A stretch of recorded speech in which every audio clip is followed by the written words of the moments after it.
When you're approaching an intersection, don't just drive through the intersection blindly. Start to anticipate that that light might turn red, that you might have to emergency brake for something. Let off your gas. Cruise through the intersection so that way you can react to things that might happen. Oftentimes we see vehicles just traveling 45, 50, 55 miles with no care in the world that the intersection is green, that the light means go, and that is it. Sometimes we have things that happen where there might be something where a vehicle or a motorcycle might have to emergency maneuver, and you don't have your foot hovering over the brake.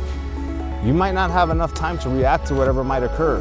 So as you're going through these intersections, slow down. I'm not saying apply your brakes at the intersection, but at least let off the gas. Let the momentum of your vehicle slow down, so that way if there is an emergency braking action, there's not much more that you're adding to it with your foot on the gas. You can just apply the brakes calmly in a quick manner, and you can prevent that collision from happening.